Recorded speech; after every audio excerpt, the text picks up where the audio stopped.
ಭಾರತ ದೇಶದಲ್ಲಿ ಹಿಂದೂ ಸನಾತನ ಧರ್ಮವನ್ನು ಒಂದು ಉಳಿಬೇಕು ಬೆಳೆಯಬೇಕು ಎಂಬ ಏಕೈಕ ಉದ್ದೇಶದಿಂದ ಗೋಮಾತೆಯನ್ನು ರಕ್ಷಣೆಯನ್ನು ಹೊಣೆ ಹೊಂದಿರತಕ್ಕಂತಹ ಮಾತಾಜಿಯವರು ಇಂಥ ಒಂದು ಬಿಸಿಲಿನಲ್ಲಿ ತಮ್ಮ ಒಂದು ಆರೋಗ್ಯವನ್ನು ಲೆಕ್ಕಿಸದೆ ಅನೇಕ ರೀತಿಯಿಂದ ಒಂದು 80 ಕಿಲೋಮೀಟರ್ ಪ್ರಯಾಣ ಮಾಡಿ ಒಂದು ಗೋ ರಕ್ಷಣೆಯ ಮಾತೆಯನ್ನು ರಕ್ಷಣೆ ಮಾಡುವುದೇ ಏಕೈಕ ಉದ್ದೇಶವಾಗಿದೆ ಅಂತ ತಮ್ಮ ನಿರಂತರ ಪಾದಯಾತ್ರೆ ಮೂಲಕ ಮೂರನೆಯ ವರ್ಗವಾಗಿ ಇಂದು ಅವರು ನಮ್ಮೊಂದಿಗೆ ಮಾತನಾಡಿದ್ದಾರೆ. ಈ ಒಂದು ನಿರಂತರವಾಗಿ ಸೈನಿಕ್ಪುರಿಯಿಂದ ಬಾಲಾಜಿವರೆಗೆ ಏನು ಪಾದಯಾತ್ರೆ ಇದೆಯೋ ಇಂಥ ಒಂದು ಬಿಸಿಲಿನಲ್ಲಿ ಕೂಡ ಅವರು ಒಂದು ಪಾದಯಾತ್ರೆ ಬಿಸಿಲು ಲೆಕ್ಕಿಸದೆ ತಮ್ಮ ಪಾದಯಾತ್ರೆಯನ್ನು ಮುನ್ನುಗ್ಗಿಸುತ್ತಾ ಹಾಗೆ ನಿರಂತರವಾಗಿ ಪಾದಯಾತ್ರೆಯಲ್ಲಿ ಅವರನ್ನು ತಮ್ಮನ್ನು ತಾವು ತೊಡಗಿಸಿಕೊಂಡು ಮುಂದಿನ ದಿನಗಳಲ್ಲಿ ಅವರು ಪಾದಯಾತ್ರೆಯೊಂದಿಗೆ ಒಂದು ಗೋಮಾತೆಯ ರಕ್ಷಣೆಯಲ್ಲಿ ತೊಡಗಿರುವುದನ್ನು ನಾವು ಇಂದು ಕಾಣುತ್ತೇವೆ. ಹೀಗಾಗಿ ಅವರೊಂದಿಗೆ ಅನೇಕ ಮಾತೆಯರು ಅವರೊಂದಿಗೆ ಸಹಾಯಕರಾಗಿ ನಿಂತಿದ್ದಾರೆ. ಹಾಗೆ ಅವರು ಇಲ್ಲಿವರೆಗೆ ತಮ್ಮ ಪಾದಯಾತ್ರೆಯನ್ನು ಮಾಡುತ್ತಾ అనేక ರೀತಿಯಿಂದ ಅವರು పాదయాత్రకి ఈరోజు రెండో రోజు నిన్న సైనికుల నుండి గోశాల లంగర్ హౌస్ వరకు చేశారు. ఈరోజు లంగర్ హౌస్ గోశాల నుంచి చిత్తూరు బాలాజీ వరకు ఈరోజు రెండో రోజు పాదయాత్ర. ఈ పాదయాత్ర గోవుని మన జాతీయ ప్రాణిగా ప్రకటించాలని మన పిఎం మన సెంట్రల్ గవర్నమెంట్కి డిమాండ్ అని కాదు, రిక్వెస్ట్ కూడా. దానికోసం నేను 64 ఇయర్స్లో ఈ ఎండలో ప్రత్యేకంగా నేను నిర్ణయం తీసుకున్న సంకల్పం ఏంటంటే మన గోహత్య చేయకుండా మరి గోవుని సేవ్ చేసుకోవడానికి గోవులను మనం రక్షించుకొని మన హిందుత్వాన్ని రక్షించుకోవడానికి సంకల్పం తీసుకున్నాను. సో అదేవిధంగా అందరూ మన గోమిత్రులు కానీ హిందుత్వాన్ని ఏ రాష్ట్రంలో కానీ ఎక్కడైనా ఆల్ ఓవర్ ఇండియాలో ఈ పాదయాత్రను చూసి వాళ్ళు కూడా నాలాగనే పాదయాత్ర చేయకుండా పర్లేదు ఒక రోజు మన గోవు కోసము ఒక రోజు ఎక్కడైనా గోవుని సేవ్ చేసుకొని వాళ్ళకి కొంచెం మనకి జరిగినంత వాళ్ళకి కొంచెం అంత ఏ గాసము పెట్టి వాళ్ళకి సేవ్ చేసుకోవడానికి ఇంట్లో గట్టిగా చూపించాలని కదా. ఈ ఎండ టైంలోనే పాదయాత్ర అవసరం. నేను పోయిన సంవత్సరం కూడా ఇది May 28, 2022 ఫస్ట్ పాదయాత్ర చేస్తున్నాను. మళ్ళీ రెండో పాదయాత్ర ఎండాకాలమే చేస్తున్నాను. ఎందుకంటే ఎండ అనేది ఇంత కష్టంలో చేసినప్పుడు ఆ గోవులు పడే కష్టాలు కూడా అర్థం చేసుకోవాలని వాళ్ళకు ఒక నిర్ణయం తీసుకున్నాను. గోవులు కూడా నిర్మాణించిన వాహనంగా రోడ్ల మీద ఆటలాంటి సో మనకు కలిగిన ఒక రోజు దాసం మనం రేషన్ మనం ఏమిటో ఒక్కరోజు మన పిల్లలు పెట్టి రేషన్ గోవుల పిక్కలు కలిసి పెడితే బాగుంటుంది. ఎన్ని కిలోమీటర్ పాదయాత్ర ఉంటుంది? ఇక్కడ నుంచి ఇంటి దగ్గర నుంచి 75 దాకా నిన్న 25 పాదయాత్ర అయిన తర్వాత మళ్ళీ మీ ప్రాజెక్ట్ ఏముంటుంది? ప్రాజెక్ట్ ఏం లేదండి, గోసేవ చేసుకోవడానికి ఇప్పుడైనా నాకు ఇది ఒక దేని ఉపాసకురాలు కాబట్టి చాలా ఆరాధిస్తాను చిన్నప్పటి నుంచి. చిన్నప్పటి నుంచి వెళ్ళి చేసుకోమని ఇప్పుడు ఈ 2 సంవత్సరాల నుంచి చాలా గట్టి నిర్ణయం తీసుకున్నాను. మిగతా శేష జీవితము గోవులను మన ధ్యానం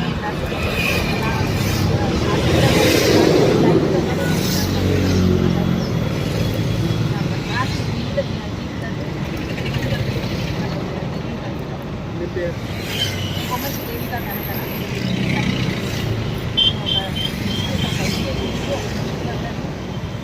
కాగా నేను ఏ ఆర్గనైజేషన్ రిసీవ్ చేసుకోలేదండి. నేను 45 ఇయర్స్ నుంచి నేను సెల్ఫ్ మేడ్ పర్సన్. సో ఎక్కడైనా ఆడపిల్లలకి ఏ కష్టం ఉన్నా కానీ నాతో చూసినంత సహాయం ఫ్యామిలీ కౌన్సిలింగ్స్ కానీ ఇక్కడ పోలీస్ స్టేషన్స్ అక్కడ వెళ్ళకుండా వాళ్ళ ఫ్యామిలీస్ని కాపాడుతూ వస్తున్నాను. కానీ ఇక్కడ నేను ఇంతవరకు ఏ ఇంటర్వ్యూస్ నేను ఇవ్వలేదు. ఎక్కువ మటుకు నేను ధైర్యంగా ఉంటాను, స్పిరిచువల్ ఉంటాను కాబట్టి స్పిరిచువల్ ఫీల్ చేసుకుంటాను. అది కాకుండా ఒక హ్యూమానిటీగా అందరికీ నేను సాయం చేసుకుంటూ ఉంటాను. అంటే కష్టం ఉన్న వాళ్ళు నాకు అమ్మాని వస్తే మాత్రమే నేను దగ్గర తీసి ఒక మాతృత్వాన్ని నేను స్టార్ట్ చేసుకోవాలి.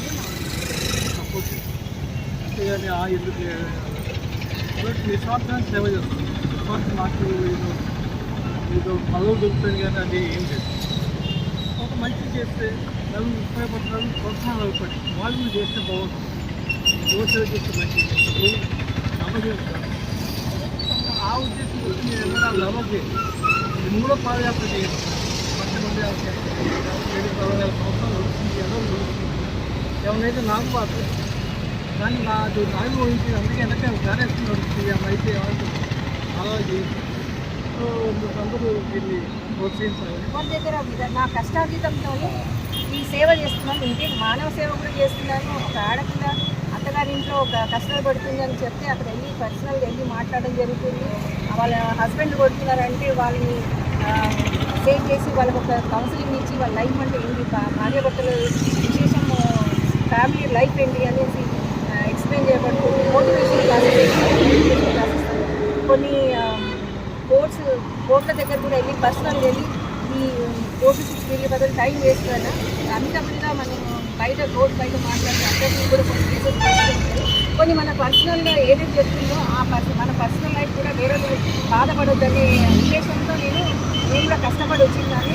అందుకని ఏ ఆడపిల్ల కష్టపడద్దని నా ఉద్దేశం. అందుకని ప్రతి ఒక్క ఆడపిల్ల కానీ కొంతమంది ముసలి వాళ్ళు ఉన్నారు, వాళ్ళు కూడా కోడలతో హింసింపబడుతున్నారు. వాళ్ళని కూడా తెచ్చుకొని నేను ఇంట్లో పెట్టుకొని నడిపిన రోజులు ఉన్నాయి. సో అట్లా చేయాలని సేవ చేస్తుంది కానీ ప్రత్యేకంగా ఎవరి దగ్గర విరాళాలు తీసుకొని కానీ ఎవరి దగ్గర డొనేషన్స్ తీసుకొని కానీ ఇలాంటివి కాదు. నా సొంత కష్టాజితంతో నేను ఏ సేవ అయినా కష్టాజితంతోనే చేస్తాను. ఎవరి దగ్గర నేను ఎగ్జామ్కి అడగను. ఇది నా ఒక ఎడ్యుకేషనిస్ట్ కాబట్టి నాకు ఒక ఇన్స్టిట్యూట్ ఉంది. ఎంతోమంది వేల మంది స్టూడెంట్స్ని మోటివేషన్ క్లాసెస్ ఇవ్వడం చెప్పి కొన్ని ఇన్స్టిట్యూషన్స్ పెద్ద కాలేజెస్కి వెళ్ళి కూడా కౌన్సిలింగ్ క్లాసెస్ చేస్తూ ఉంటారు. పేరెంట్స్ అండ్ స్టూడెంట్స్ మధ్య కౌన్సిలింగ్, పేరెంట్స్ అండ్ స్టూడెంట్స్ మధ్యలో కౌన్సిలింగ్, స్టూడెంట్స్ టీచర్స్ మధ్యలో కౌన్సిలింగ్స్ ఇవి చేస్తుంటారు. ఇంజనీరింగ్ కాలేజెస్ కూడా వెళ్ళి కౌన్సిలింగ్ చేస్తుంటారు. ఎందుకంటే ఈ మధ్యలో చాలామంది పిల్లలు డైవర్ట్ అయిపోయి లవ్ అని అదని వాళ్ళ లైఫ్ తీసుకుంటున్నారు, సొసైటీ అటెండ్ చేసుకుంటున్నారు. అలాంటి పిల్లలు కూడా నేను తీసుకొచ్చి ఇంట్లో పెట్టుకొని కొన్ని రోజులు వాళ్ళకి ఒక లైఫ్ అంటే ఏంటి అనేది వాళ్ళకి అంటే ఎక్స్ప్లెయిన్ చేసి వాళ్ళు మళ్ళీ రీబర్త్గా వాళ్ళకి బతకాలనే ఒక ఆశ వచ్చేలాగా చేసే క్లాసెస్ తీసుకుంటాను. ఈ విధంగా మీ ఛానల్ విధంగా ఎవరైనా నన్ను కాంటాక్ట్ చేయాలంటే నా పర్సనల్ నెంబర్ మీరు రేణికా కనికవ. Anybody any time you can call me if any problem. Parents or students or anybody can call me and if you have any problem. Thank you very much. ಒಂದು ಅಣಿ ಮಾಡಿದ್ದಾರೆ. ಹೀಗಾಗಿ ಪಾದಯಾತ್ರೆ ಮೂಲಕ ನಾವು ನಿಮಗೆ ತೋರಿಸಲಿ. జై గోమాత, జై జై గోమాత. దేవిక కనకాల మేడం గారు 3 రోజుల నుంచి ఇప్పటికి 3 పాదయాత్ర చేసింది. ఇది 3వ పాదయాత్ర. సైనిక్పూర్ నుంచి బాలాజీ టెంపుల్, చిలుకూరి బాలాజీ వరకు ఇంత ఎండలోన ఎండ పూట ఈ విధంగా కష్టపడుతుంది. ఎందుకంటే గోవును జాతీయ ప్రాణి ప్రకటించాలని కష్టపడుతుంది. ఈ రోజుల్లో ఏంటిదంటే గోవు జాతీయ ప్రాణి ఎందుకు ప్రకటించాలంటే ఇప్పుడు బక్రీద్ వచ్చింది. చిన్న లేగదూడలు, పెద్ద లేగదూడలను కోసి పెట్టేసి పాదూర్పుర తమిళలలో చూడండి ఎన్ని గోమాతలు.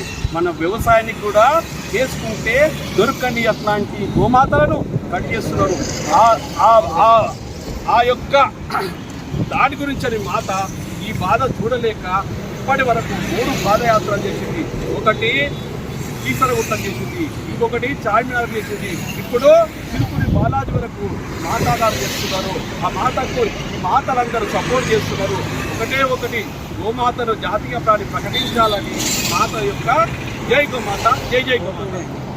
ನಿರಂತರವಾಗಿ ಪಾದಯಾತ್ರೆ ಮೂಲಕ ಸೈನಿಕ್ಪುರಿಯಿಂದ ಚಿಲ್ಕೂರು ಬಾಲಾಜಿ ಟೆಂಪಲ್ವರೆಗೆ ಪಾದಯಾತ್ರೆಯನ್ನು ಮುನ್ನುಗ್ಗುತ್ತಿರುವುದು ಈ ದೃಶ್ಯದಲ್ಲಿ ನಿಮಗಾಗಿ ಕಾಣುತ್ತಲಿದೆ. ಹೀಗಾಗಿ ದೇವಿಕಾ ಮಾತಾಜಿಯವರೊಂದಿಗೆ ಅನೇಕ ಭಕ್ತಾದಿಗಳು ಗೋ ರಕ್ಷಣೆಯ ಕಾರ್ಯದಲ್ಲಿ ತಮ್ಮನ್ನು ತಾವು ತೊಡಗಿಸಿಕೊಂಡು ಇಂದು ಪಾದಯಾತ್ರೆ ಮೂಲಕ ಜನಜಾಗೃತಿ ಮೂಡುತ್ತಿರುವುದು ಎಲ್ಲರಿಗೂ ಸಂತೋಷ. ಹೀಗೆ ನಿರಂತರ ಅವರ ಸೇವೆ ಮುಂದುವರಿಯಲೆಂದು ಹಾರೈಸೋಣ. जय श्री राम, जय गोमाता, जय गोपाल. लोककथाकार शंकर पुरोहित. आज रोज में तेलंगाना राज्य की पवित्र धरा, हैदराबाद नगर की पवित्र धरा से गौ माता को बचाने के लिए पूरे तेलंगाना के अंदर श्री देवी जी द्वारा बहुत ही अच्छा सराहनीय कार्य हो रहा है.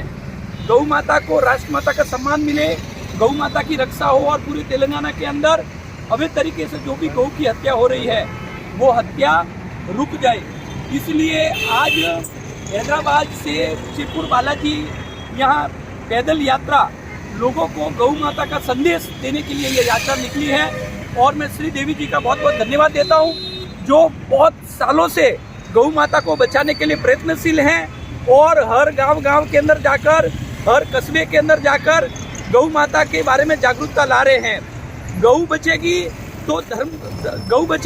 तो ये हमारे राष्ट्र की रक्षा होगी, क्योंकि गौ माता जीवन भर हमको देने का ही कार्य करती है, वो कुछ भी लेती नहीं है।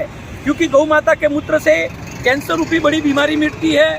गौ माता का जो गोबर कहे, जो पवित्र अति पवित्र चीज पीनी जाती है। गौ माता का जो दूध कहे, उसके अंदर हम गोल्ड सोना भी हम कह सकते हैं। गौ माता का छाछ कहे, गौ माता का घी कहे, इन सब की जो उपयोगिता क्या है, उस उपयोगिता के बारे में भी हम जागरूक कर रहे हैं। और समाज के लोगों के अंदर देखो, एक अगरबत्ती का उपयोग करते हैं तो हर मंदिरों के अंदर अगरबत्ती का शास्त्रों के अंदर ऐसा कहा गया है कि अगरबत्ती जो शास्त्रों के विरुद्ध है, क्योंकि उसके अंदर बांस आता है और उस बांस को कभी भी जलाया नहीं जाए, वो अपवित्र चीज घर के अंदर गिनी जाती है। तो देवी जी का भी यही कहना है कि अगरबत्ती की जगह पर यदि गौ माता का जो पीड़कल कहे, उस पीड़कल को भी यदि कपूर के साथ घर के अंदर जलाया जाए तो पूरे घर को सात्विक वातावरण कहे, घर के अंदर शुद्धता देने का कार्य करता है। इसलिए गौ माता के गोबर का पीड़कल का उपयोग हर मंदिरों के अंदर हो, हर घरों के अंदर हो, ये उपचार है। और गौ माता का ताजा मूत्र जो हमारे घर की पवित्रता, जो गंगा जल शास्त्रों के अंदर कहा गया है, जो हमारे घर के अंदर घर की पवित्रता को लाने का कार्य करता है। बड़ी बड़ी बीमारियों के अंदर भी, हार्ट और बड़ी बड़ी बीमारियों के अंदर भी गौ के घी की बहुत उपयोगिता है। कृष्ण भगवान ने हमेशा गौ माता के मक्खन का प्रचार किया। मक्खन का प्रचार यूँ किया क्योंकि ये हमारे दुनिया के अंदर सबसे कीमती जो चीज कहे, ये जो हमारे शरीर के अंदर जो गिरीसिंग कहे, हमारे पूरे शरीर के अंदर एक एक ऑयलिंग की तरह जो ये मक्खन का कार्य करता है, ये घी भी ऑयलिंग की तरह कार्य करता है। हमारे पूरे शरीर की जो सर्विसिंग कहे, वो सर्विसिंग का कार्य भी घी करता है।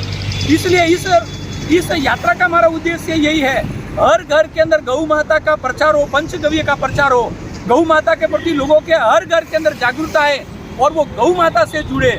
और शास्त्रों पुराणों के अंदर ऐसा कहा गया और विज्ञान भी ये कहता है कि गौ माता 24 घंटे ऑक्सीजन देने का कार्य करती है। इसलिए कोई भी व्यक्ति यदि गौ माता के पास में बैठता है तो उसके अंदर सात्विक जो ऊर्जा कहे, वो ऊर्जा उस व्यक्ति के अंदर आनी चालू हो जाती है। कोई व्यक्ति कितना दुखी है, मरने की कगार पर है, बीमार है और कठिनाइयों से यदि वो जूझ रहा है, यदि वो 10 मिनट भी यदि गौ माता के पास में बैठना चालू करे तो उसके शरीर के अंदर सात्विक ऊर्जा आने चालू हो जाती है। क्योंकि एक सूर्य की जो किरण कहे, एक सूर्य आकाश के अंदर और एक ये सूर्य जिसको हम कह सकते हैं, ये गौ माता के रूप में इस धरती पर है।